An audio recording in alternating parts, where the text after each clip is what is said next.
So the board is still discussing a data sharing resolution. FYI, everybody, these are the rules of the House. Recognizable link that would be put onto the sheriff's office website. Did you hear any of that? Yes. Okay. So now, Mr. Williams, I probably stole your thunder. If I did, I'm sorry. Political. That's the Commissioner Giggins. It could be that particular seat that you're in. Okay, public comment. Your system flowing out of that. You have the system turned up max. So if you want, we can switch seats with you. No, I sat over there last time and it was similar. Same thing. I think last time they were able to elevate this. Yeah, we're asking it to be raised once again. Thank you. I don't want to belabor the amount of time, but our chair pretty well described what this resolution is about. Ultimately, for us, for the commission, and one of the reasons why we were established was to help increase the level of transparency and accountability, which we think should be the problem of what the sheriff is doing and his efforts to reform the department and his efforts to greater enhance the community accountability and community trust. This resolution, we believe, goes a long way, or at least takes a giant leap toward that direction, and asking that key. Okay. So this is kind of boring. So I got it. Be readily accessible to the public. This recommendation of the resolution before you today asks for a number of things. You didn't, did you? Which we're one? asking to take a look at The sheriff compilations summer. of data. Did you? Which reflects Check this out. custody assistance, Check this out, Robin. discipline violations. So 3B is about It's the sheriff's department sharing data. But wait a minute, Kevin De Leon doesn't want them to share data with ICE. Isn't that kind of interesting? That doesn't sound like hypocrisy, doesn't it? So, and I was talking about DeAndre. If they had shared information, DeAndre might be alive today. Comments later on today from both the sheriff's department and community groups about the complaint process. What's the average daily inmate population in the county? So that's Friday the 2nd. And what about deaths that occur? And I'm going to go to the rally, Stand for Truth. I'm going to go to Oregon. There's going to be a rally in Portland, free speech rally, June the 4th. So I'm going to fly up on the 3rd, and I'm going to leave on the 5th. My family lives in Oregon, so my dad's on it. Take a look at what's going on, as we've seen across the country, time and time again, unfortunately, when we're able to have video evidence of what's occurred, whether it's a shooting or bad use of force or use of force in and of itself, being able to show the video with some dialogue will dispel a number of rumors in the community as to how items. Right, that's why we video record when police give us a hard time or when illegals attack us. From today's date, with progress report. We know it can't be done overnight, but please come back to us in 2 months with a progress report as to how we're doing with this request from the commission. So with that, I'll turn it back over to the chair. So let's open it up for any public comment. Let's open it up for discussion among the members of the commission. Questions or comments with respect to the resolution. Mr. Higginson, Commissioner Rubin, Commissioner Olson. In terms of the disclosable information, is it possible, and then collecting of the data, is it possible to also include those persons, whether it's a deputy involved shootings or use of force, that have mental illness? It's kind of like a subcategory.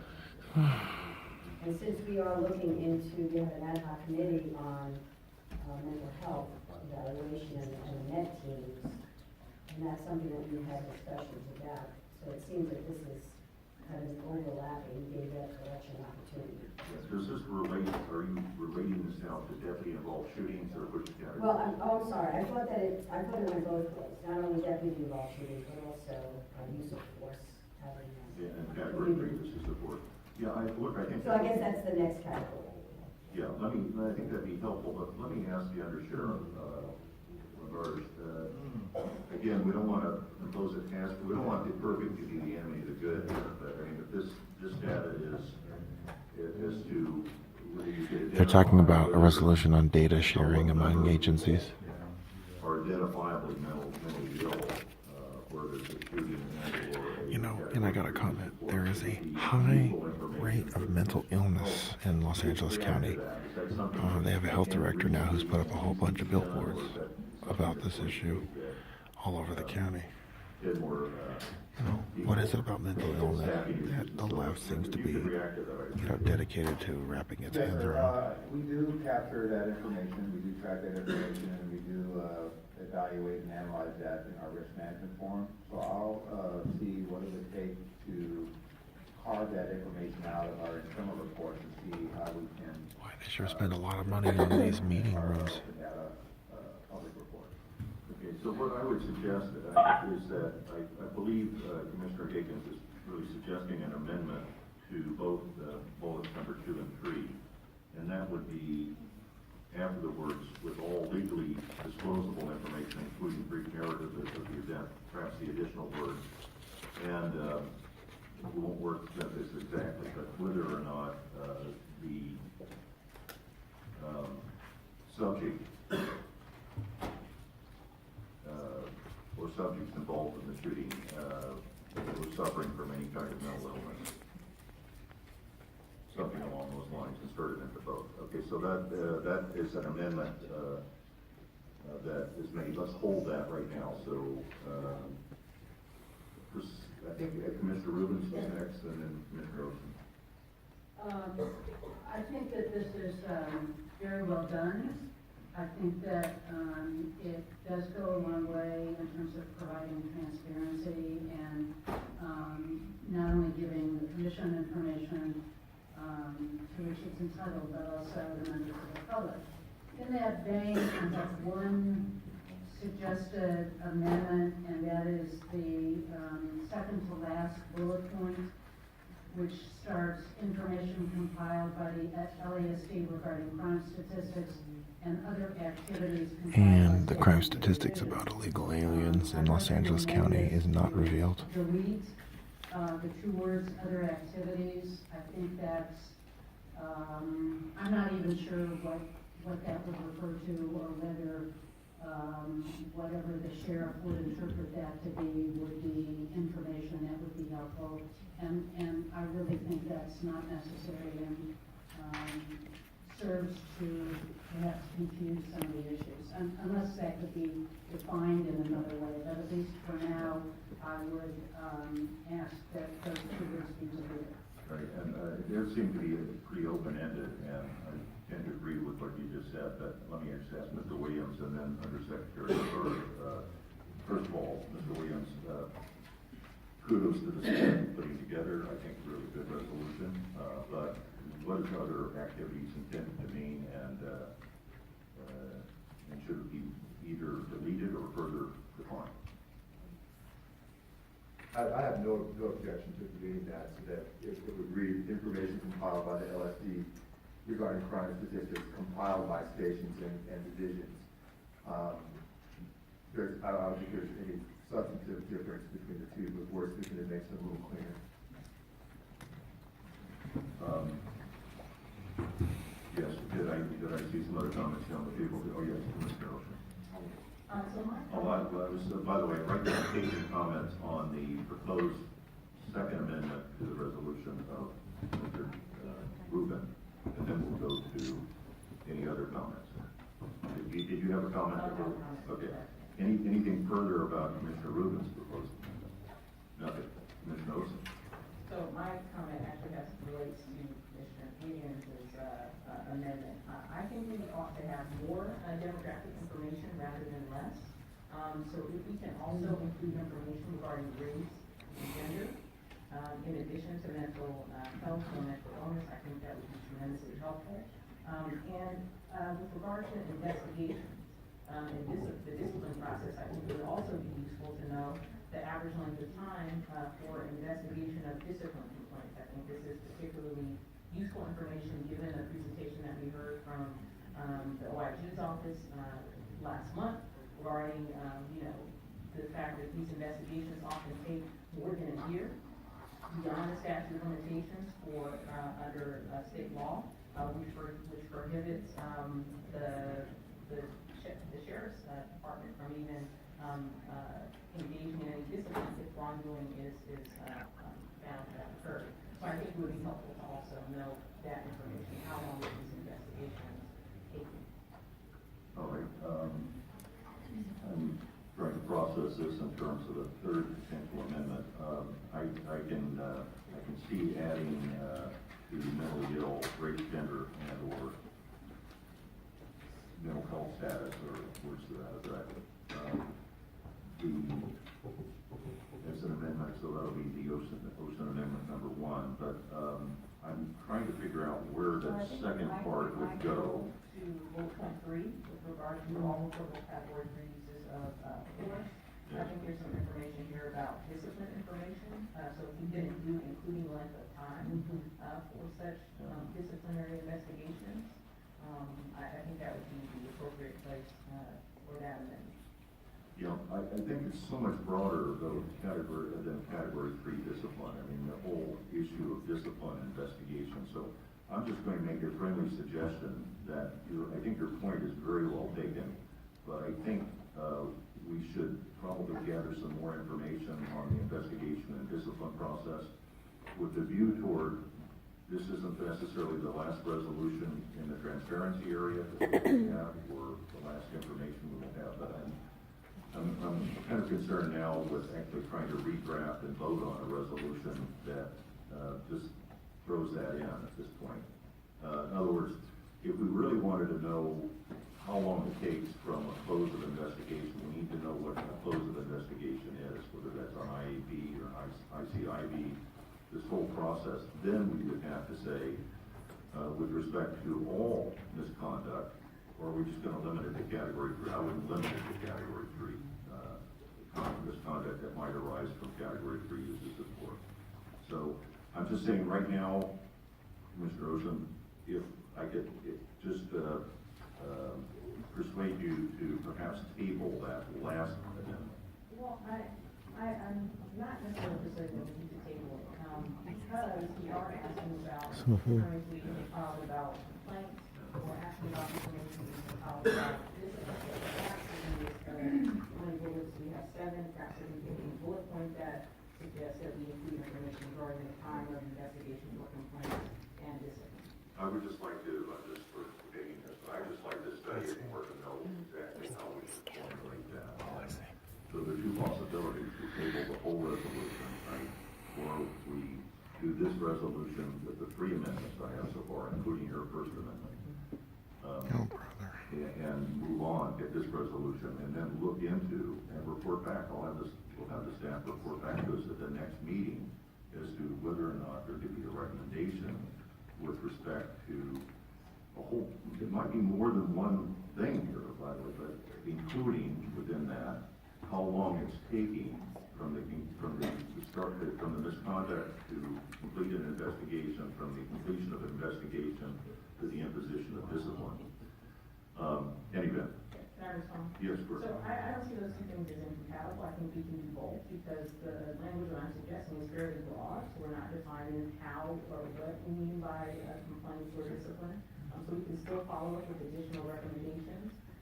But I think at this point, given that this is about transparency and reporting, I think it's appropriate that we include it here.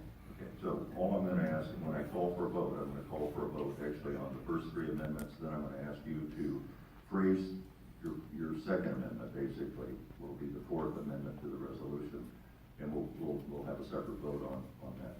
Yes, ma'am. I'd like to offer a third option with regard to like a solution. This is why these meetings take forever. Together both of your points.